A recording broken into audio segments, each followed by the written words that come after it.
Time is a very difficult thing to pin down. There's a famous saying of St. Augustine of Hippo that when he was asked, "What is time?"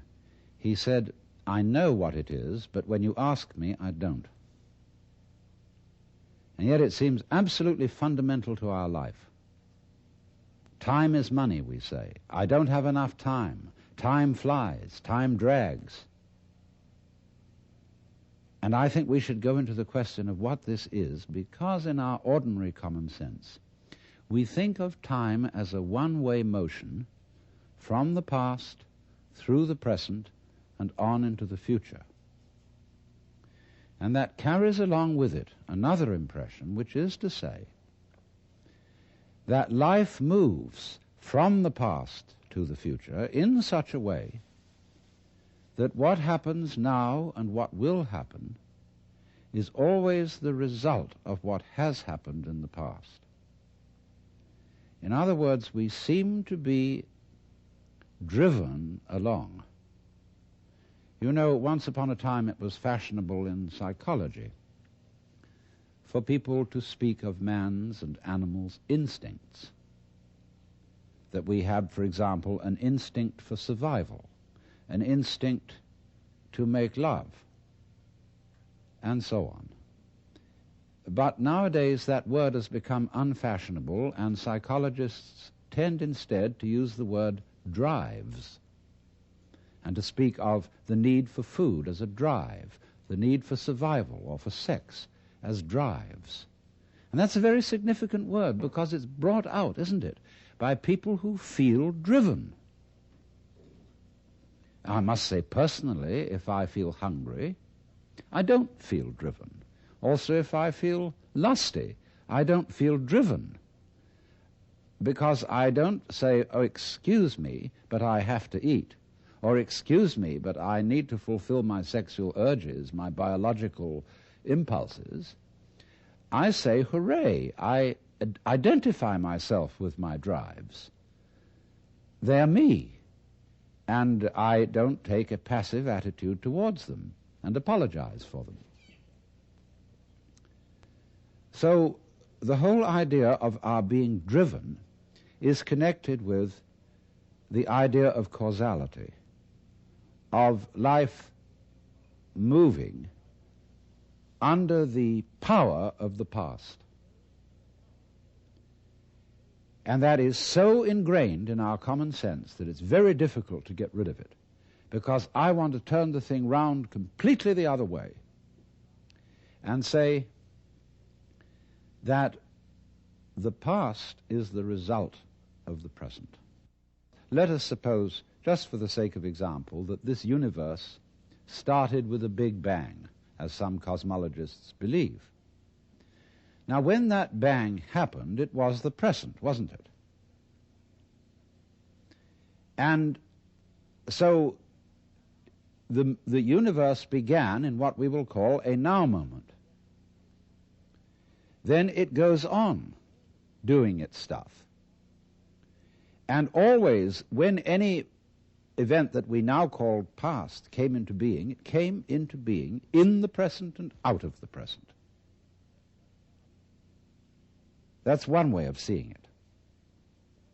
But before we get further involved in this, I want to draw your attention to a fallacy in the very common sense idea of causality.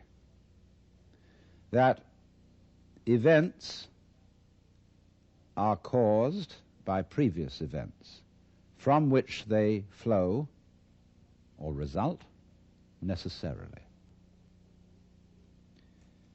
To understand the fallacy of that idea, we have to begin by asking, what do you mean by an event? Let's take the event of a human being coming into the world. Now, when does that event begin? Does it occur at the moment of parturition, when the baby actually comes out of its mother? Or does the baby begin at the moment of conception? Or does the baby begin when it was an evil gleam in its father's eye? Or does a baby begin when the spermatozoa are generated in the father, or the ovum in the mother. Or could you say a baby begins when its father is born, or when its mother is born? All these things can be thought of as beginnings. But we decide, for purposes of legal registration, that a life begins at the moment of parturition, and that is a purely arbitrary decision. And it has validity only because we all agree about it. Let me show you the same phenomenon in the dimension of space instead of the dimension of time. Let's ask, how big is the sun? Are we going to define the sun as limited by the extent of its fire? That's one possible definition. But we could equally well define the sphere of the sun by the extent of its heat. We could also define the sphere of the sun by the extent of its light. And each of these would be reasonable choices, except that it's rather difficult to keep track of the extent of its light, because we're inside it. And therefore we have arbitrarily agreed to define the sun by the limit of its visible fire. But you will see in all these, by these analogies, that how big a thing is, or how long an event is simply a matter of definition. Now, therefore, when by simple definition, for purposes of discussion, we have divided events into certain periods, we'll say the First World War began in 1914 and it ended in 1918. Now, actually, all those things which led up to the First World War started long before 1914, and the repercussions of that war have continued long beyond 1918. How are we to distinguish an event from its repercussions? So you will see that because we have divided events from one another in this arbitrary way, we do that, and then we sort of forget we did it. And then we have a puzzle. How do events lead to each other? Because you see, in reality, there are no separate events. Life moves along like water. And it's all connected, as the source of a river is connected to the mouth and to the ocean. And all the events or things going on are like whirlpools in the stream. Because you go there today and you see a whirlpool. You go there tomorrow and you see a whirlpool. But it isn't the same whirlpool because all the water is changing every second. What is happening is not really what we should call a whirlpool, but rather a whirlpooling. It is an activity, not a thing. And indeed, every so-called thing can be called an event. We call, say, a house, housing. We call a mat, matting. And we could equally call a cat, a catting. So we could say the catting sat on the matting. And we would thereby have a world in which there were no things but only events. To give another illustration, a flame is something we say, there is a flame on the candle. But it would be more correct to say, there is a flaming on the candle, because the flame is a stream of hot gas. Let's take another amusing example. We say fist, and fist is a noun. And fist looks like a thing, but suddenly what happens to the fist when I open my hand? See, I was fisting. Now I'm handing it to you.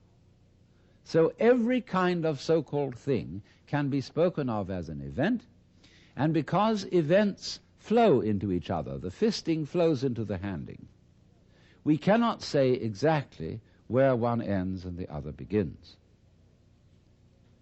So therefore, if we remember that, we shall see that we do not need the idea of causality to explain how a prior event influences a following event, because it's like this. Supposing I'm looking through a narrow slit in a fence, and a snake goes by. I've never seen a snake before, and this is mysterious. And I see through the slit in the fence first the snake's head. Then I see a long, trailing body, and then finally the tail. I say, well, that was interesting. Then the snake turns round and goes back. And again I see first the head, and then after an interval the tail. Now if I call the head one event and the tail another, it will seem to me that the event head is the cause of the event tail, and the tail is the effect. But if I look at the whole snake, I will see a head-tailed snake, and it would be simply absurd to say that the head of the snake is the cause of the tail, as if the snake came into being, first the head and then the tail. The snake comes into being out of its egg as a head-tailed snake. And so in exactly the same way, all events are really one event. We're looking, when we talk about different events, we're looking at different sections or parts of one continuous happening. And therefore, the idea of separate events, which have to be linked by a mysterious process called cause and effect, is completely unnecessary. But having thought that way, we think of present events as being caused by past events, and therefore we tend to regard ourselves as the puppets of the past, as driven along by something that is always behind us. Now, to overcome this impression, it's very simple. You begin again with an experiment which I suggested in a previous talk about meditation. Approach the world through your ears. If you shut your eyes and make contact with reality purely with your ears, I mean, it's kind of silly perhaps to shut your eyes when you're looking at television, but do it just for a moment. And you will realize that the sounds you are hearing are all coming out of silence. You hear, and it fades away, fades, fades, fades, fades, and finally disappears. It's a curious world, this, isn't it? Because you hear all the realities in it, the sounds, suddenly coming out of nothing.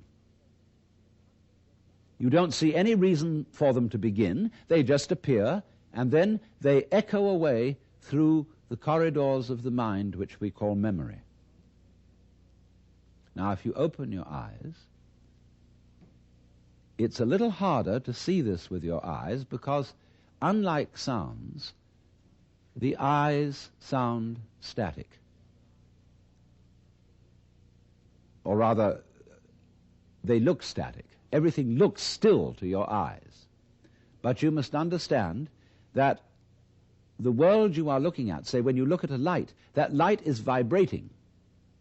All material things are vibrations, and they are vibrating at you now in the same way as the sound was vibrating on your ears.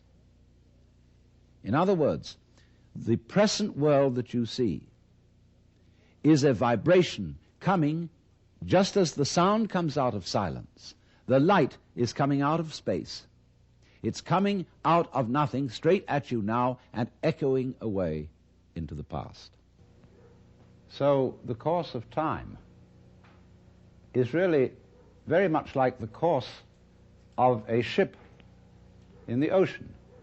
Because here's the ship, you see, and it leaves behind it a wake.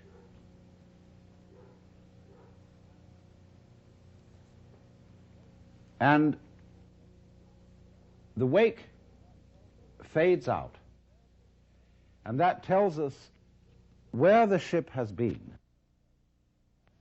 in just the same way as the past and our memory of the past tells us what we have done. But as we go back into the past, and we go back and back to prehistory and we use all kinds of instruments and scientific methods for detecting what happened, we eventually reach a point where all record of the past fades away in just the same way as the wake of the ship. Now, the important thing to remember in this illustration is that the wake doesn't drive the ship any more than the tail wags the dog.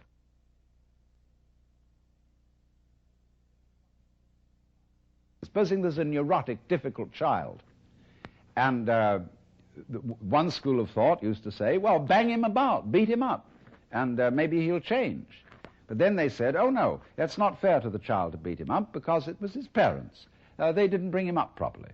And so then they say, well, punish the parents. Well, the parents say, excuse me, but our parents were neurotic too, and they brought us up badly, so we couldn't help what we did. And so since the grandparents are dead, we can't get at them. And in any case, supposing we could, we would pass the whole blame back to Adam and Eve in the Garden of Eden. And they say they started all this mess. But then Eve would say, no, the serpent tempted me and I did eat, and it was the serpent's fault. Well, you know, when God, in the story of Genesis, asked Eve, didst thou eat the fruit of the tree whereof I told thee thou shouldst not eat? She said, oh, but the serpent tempted me, and I did eat. And God looked at the serpent, and the serpent didn't make any excuse. He probably winked. Because the serpent, being an angel, was wise enough to know where the present begins. So you see, if you insist on being moved, being determined by the past, that's your game. But the fact of the matter is, it all starts right now. But we like to establish a connectivity with the past because that gives other people the impression that we're sane. If you ask me then, why am I talking? Well, I could say I'm making a living this way, or I have a message that I want to get across to you. But that is not the reason. I'm talking for the same reason that birds sing and for the same reason that the stars shine. I dig it. Why do you dig it? Well, I could go on answering all sorts of questions about human motivation and psychology, but they wouldn't explain a thing, because explaining things by the past is really a refusal to explain them at all. All you're doing is postponing the explanation. You're putting it back and back and back and back, and that explains nothing. What does explain things is the present. Why do you do it now? Now, this is a slight cheat, because that doesn't explain it either. Because what happens now, just as the sound comes out of silence, all this comes out of nowhere. This is in connection with what I explained to you in another talk about the power of nothingness. All life suddenly emerges out of space, bang, right now.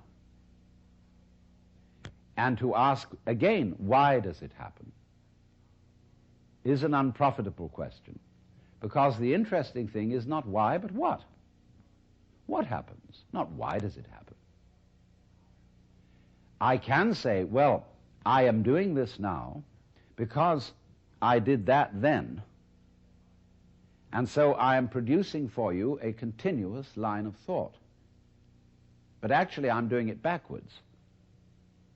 I'm doing it always from now and connecting up what I do now with what I did so that you can see a consistent story.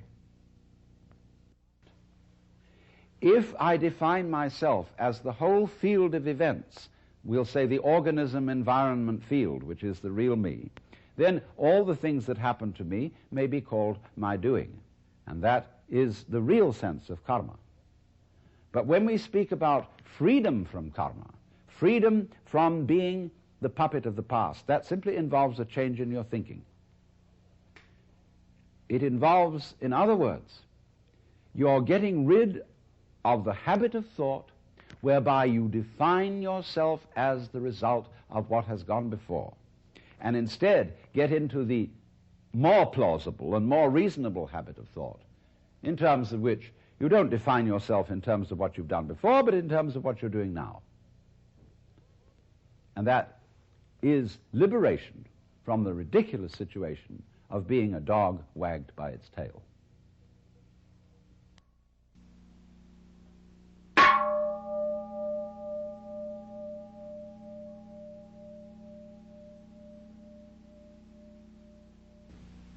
Tonight I want to tell you 3 fantasies, all of which have something in common. The first fantasy is about reproduction. We use the word reproduction in 2 principal ways.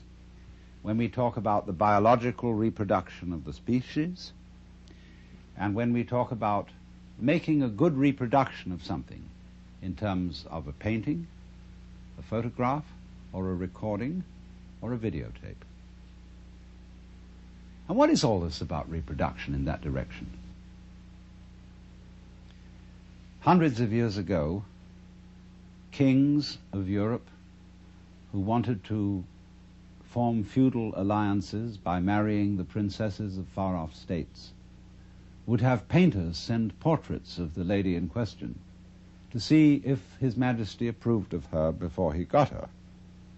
And there's a famous story in which Henry VIII of England was badly cheated in this respect by a too flattering portrait of Anne of Cleves.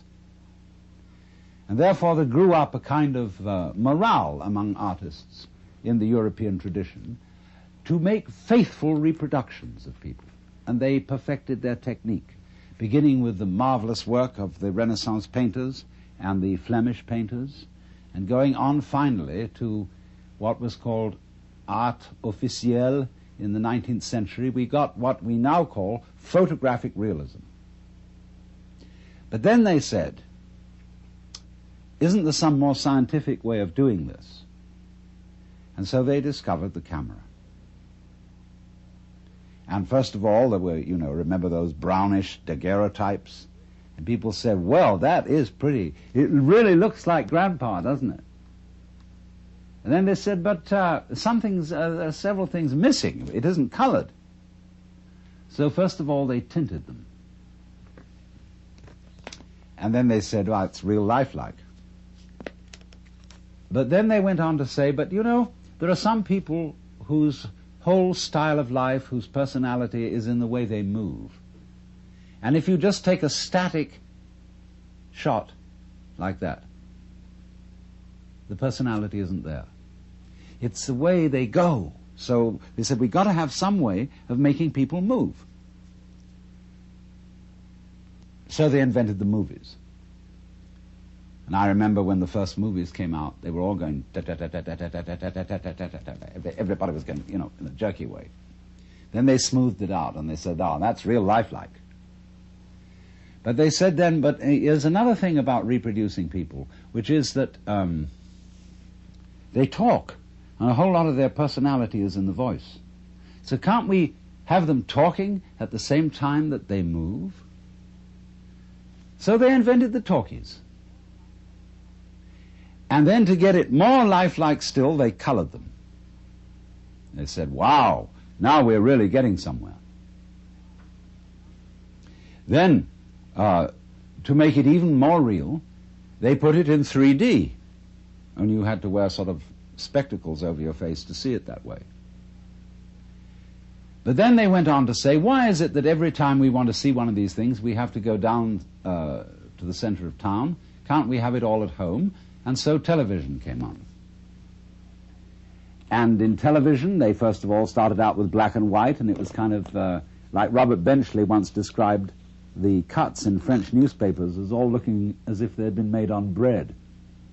Well, that was television at a certain period. And then they improved it, and then they colored it, and that's where we are now. Not quite. Because somebody has come out with the thing that we shall all be seeing soon, which is the hologram. A television image produced by laser beams, where you see a three-dimensional figure out in the air in front of you. I say, isn't that marvelous? Whew. And then, but of course, when you go up to it and you put your hand on it, your hand goes right through it. You can't touch it. And you see, that was always the trouble with television. because you look at whatever you're seeing behind a screen. It's intangible, it doesn't smell, and it won't relate to you. So these are further problems to be solved in the techniques of electronic reproduction. And they'll do it. They'll first of all manage a way in which the electronic emission sources can solidify and make the air vibrate so that you go up and you'll touch the figure and you won't be able to push your hand through it because the air will be going faster than your hand. Imagine that. You can actually, if there's a beautiful dancer on the television, you'll be able to go up and embrace her. But she won't know you're there. And she won't respond to you. And you'll say, well, that's not very lifelike. Just as they once said, if the photograph doesn't move, it's not very lifelike. If it doesn't talk, it's not very lifelike. They'll next say, if the reproduction in 3 dimensions solid doesn't respond, it's not very lifelike. So they'll have to figure out a technique for doing that. What will they do? Well, I tell you. Sitting in your home, where you're watching the scene on a kind of stage now, not on a screen, there'll be a TV camera observing you. And that TV camera will report back everything you do into a computer. And the computer will so manage each bit of information, that's to say, each tiny little granule unit of information going into the image that you're looking at, that it will immediately decide what is the appropriate response to the approach that you are making to the image. Won't that be crazy? You know, she may slap you in the face and she may kiss you. You never know. But then you say, no, this is still not really the kind of reproduction we wanted. What we wanted when we looked at this scene is to be able to identify with one of the characters. We wanted to not just watch the drama that's being performed on the stage in front of us, but actually get into it. And so we want to be wired in with electrodes on the brain so that we will actually feel the emotions of the people acting on the stage. And so eventually we will get absolutely perfect reproduction. And we will be able to see that image so vividly that we shall become it. And so the question arises, could that be where we are already? Are we a reproduction which over the centuries of evolution has worked out to be a replica of something else that was going on? And we are where we always were? Now the next fantasy concerns the idea that every living being thinks it's human. And that means a plant, a worm, a virus, a bacterium, a fruit fly, a hippopotamus, a giraffe, a rabbit. That all these beings, wherever they feel out from, as we feel out from our bodies, feel that they're in the middle. That is to say, wherever you look, you turn your head around, and you feel you're in the middle of the world. You feel you're the center.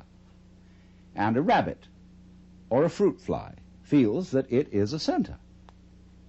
And it has around it a company of associates who look like it. And therefore, this creature knows that these are the right people, just as we know when we look at human beings. They're the right people. They are one of us.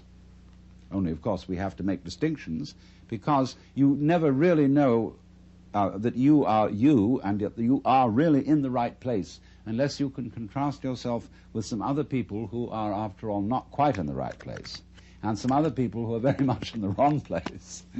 And then, through having this succession of comparisons, you know that you're okay. Well, the insect has exactly the same arrangement. Well, you say, well, insects and things like fishes, they don't have any culture? What do you mean, fishes being civilized and being entitled to consider themselves as humans? Well, let me put the argument from the fish's point of view. Fishes say, human beings are a mess. Look what they do. They can't exist without cluttering themselves and carrying around all kinds of things outside their bodies. They have to have houses and automobiles and books, and records and television and hi-fi equipment and stuff, endless stuff, and they litter the earth with rubbish. So think of a dolphin. He isn't really a fish because a dolphin's a mammal, but a dolphin's point of view towards the human race. Dolphins spend most of their time playing. They don't work because the grocery is right there in the ocean, whatever they need. And so a dolphin will catch up with a seagoing liner, and it'll get on the wake of the liner and put its tail at an exact angle of 26 degrees. And in so doing, the liner will carry the dolphin along. The dolphin will make circles around the liner just for fun, playing all its life in the water. And we know that a dolphin's brain is as big, if not bigger than ours, that it's incredibly intelligent, that it has a language which we can't decipher. And the person who knows most about dolphins in the United States, Dr. John Lilly, is a friend of mine, and he said he came to the conclusion that dolphins were too smart to tell us their language. So he abandoned this project. He said he would no longer keep such a highly civilized being in the concentration camp of a zoo, and that it should go back to the ocean. So the point is, though, that not only dolphins, but every organism that has any sensitivity in it whatsoever considers itself to be the center of the universe. Now, it has its problems. There's a Zen poem which says, "The morning glory which blooms for an hour differs not at heart from a giant pine that lives for 1,000 years." In other words, an hour is a long life to a morning glory. 1,000 years is a long life to a pine. And our 80 years and 10, or as the insurance company's actuarial tables put it, somewhere between 65 and 70 years as an average human life, seems about the right length of life. I mean, there are people who want to go on and are in quest of immortality and have their bodies frozen in case there should develop in the future some technique by which they could be revived. But I really don't go for that idea, because nature has mercifully arranged the principle of forgettery as well as the principle of memory. If you always and always and always remembered everything, you see, you would be like a piece of paper which had been painted over and painted over and painted over until there was no space left, and you wouldn't be able to distinguish between one thing and another. It's like when a whole bunch of people start to scream and make noises and out-scream each other, and soon you can hear nobody. So in that way, one's memories become screams, and nature mercifully arranges that the whole thing be erased, and you begin again. You see, it doesn't matter in what form you begin, whether you begin again as a human being, or as a fruit fly, a butterfly, or a beetle, or a bird. It feels the same way that you feel now. So we're really all in the same place. And we all have above us things much higher than ourselves. And we all have below us things that we feel are much lower than ourselves, just as there are things out there on the left and things out there on the right, and things in front and things behind. Because you're the middle. You're the middle everywhere, always.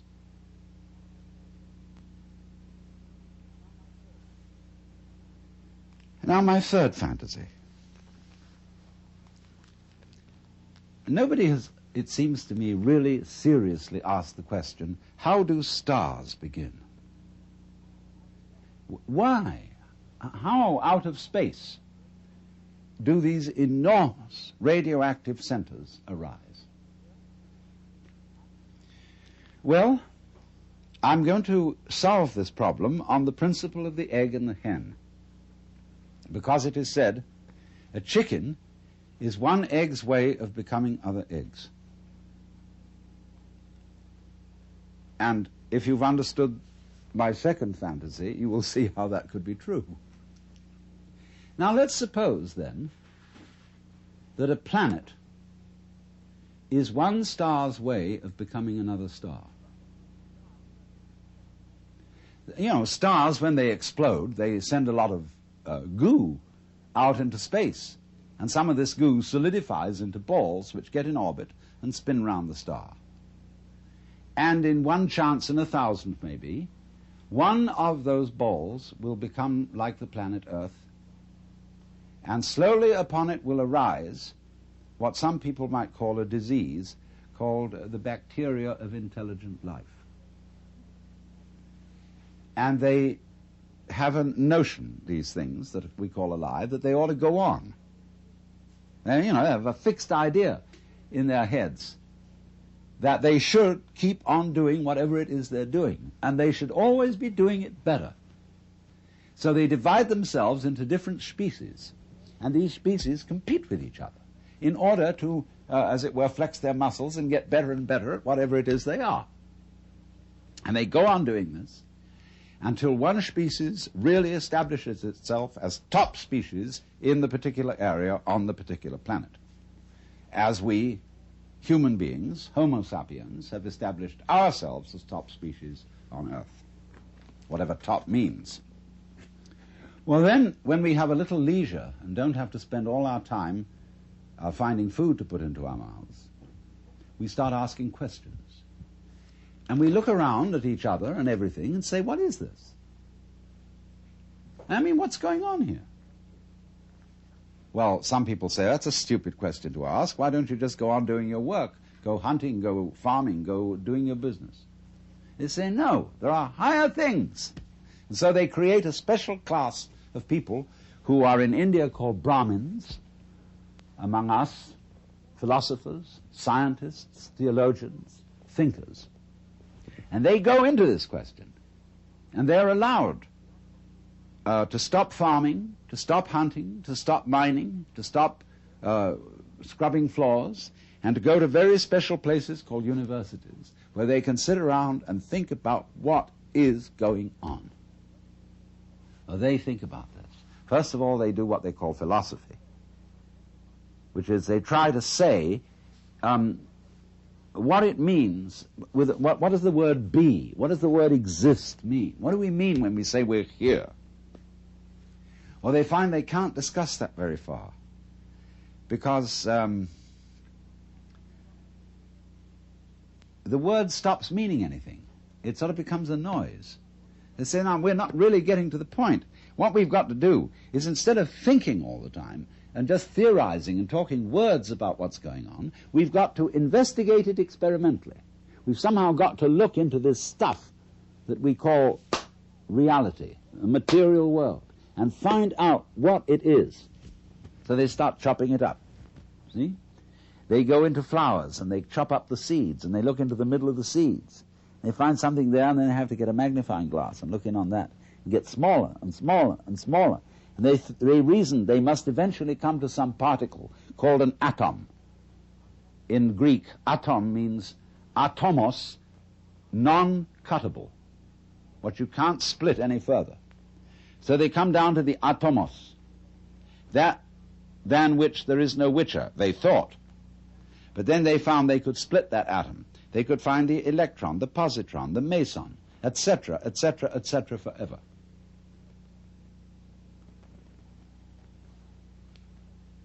And so they said, well, this is a real science, because we've now found out that every atomos of matter contains immense energy, and that we could come to the point where we could release the energy in the atom. And the trouble with intellectual people is that anything that can be done must be done. And so eventually, in the necessary course of the development of nature, they found out how to blow the earth to pieces and turn it into a star.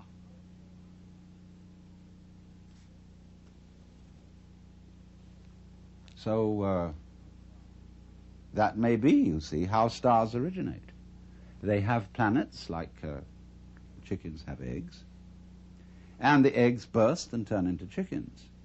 And planets burst through the agency of intelligent life and turn into stars, which throw out other mud balls, which some of which stand a reasonable chance, about as reasonable a chance as, say, any male spermatozoon stands when it enters the female womb of becoming a baby. 1 in a million. And those spermatozoa are in exactly the same position as the planets and the stars. Now, I tell you, this is a fantasy. But you may ask me, isn't it a rather unpleasant fantasy? Aren't things going the wrong way, the wrong direction? In other words, if the whole point of life, I mean, this tender biological substance with all its tubes and filaments and nerves, which is so very sensitive, if all this is to end up in fire, into an absolute blaze of light, don't we say, oh, what a shame? Is that the way it ends?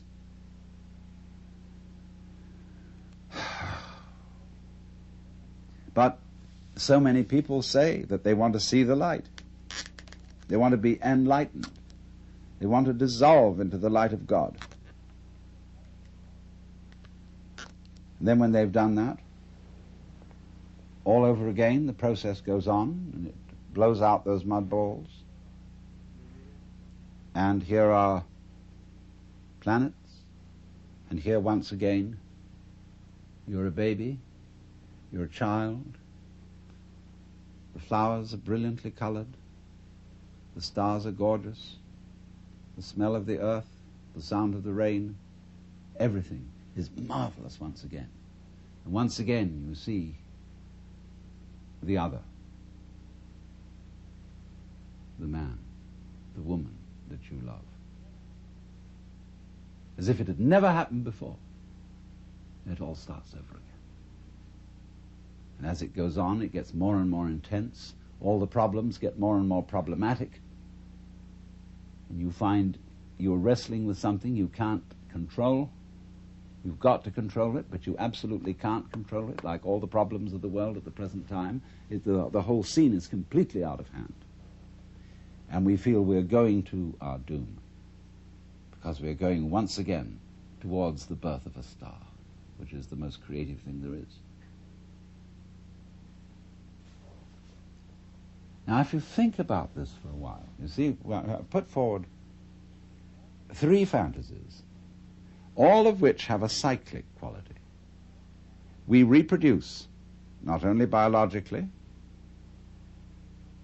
but we reproduce artistically, technically. Just for a moment, I want to put in an aside about biological reproduction. See, when I think back to my grandfather, whom I knew fairly well,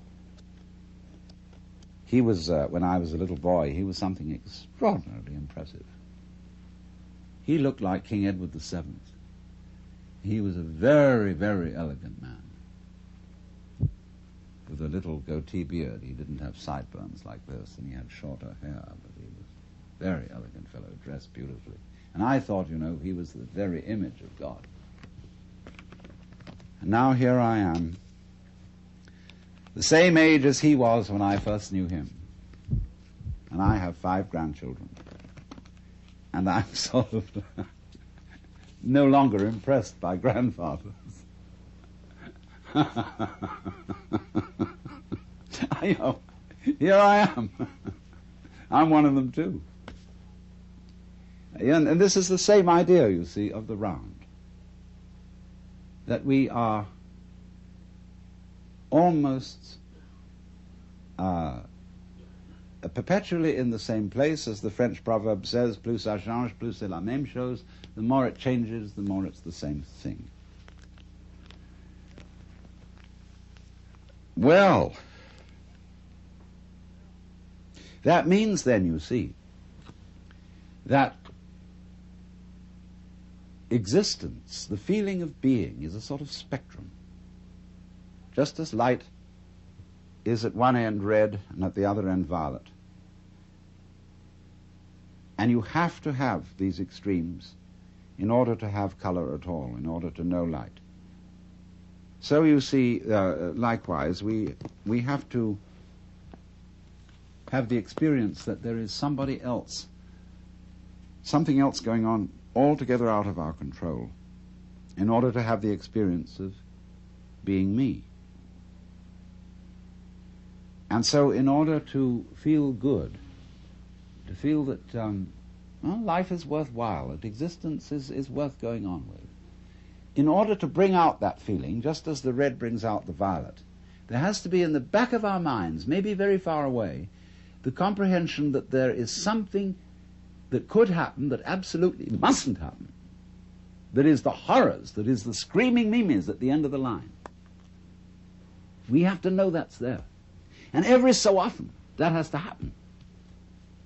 Because if there isn't the experience that we go through, called the screaming mimes at the end of the line, where everything has gone wrong, like just before he died, the British novelist Arnold Bennett said, "I feel somehow that everything's absolutely wrong." You know? So the possibility, even the imagination that there could be such an experience in the back of our heads, is the background which gives intensity to the sense that we call feeling good, feeling that it's all right. It's all right now, I'm only bleeding. So, if you understand that, you see that really and truly you're always in the same place. Just as every creature thinks it's a human being. And as just every being turns out to be a reproduction by some interesting technology, whether it's electronic or biological, makes very little difference. And just as it may be, I don't know, planets are stars' ways of becoming other stars, and so on, and so on, and so on. But the moral is, you're always in the same place. And what is that place?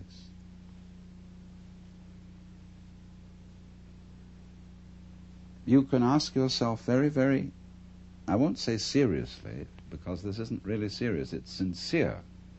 Ask yourself very sincerely, if that is so, if, in other words, the place in which you are now is the place where everything and everybody else really is, only there's an arrangement to pretend that you ought to be somewhere else.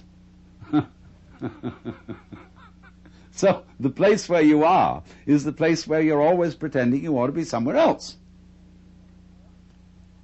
And this is the nature of life. This is the pulse. I ought to be somewhere else.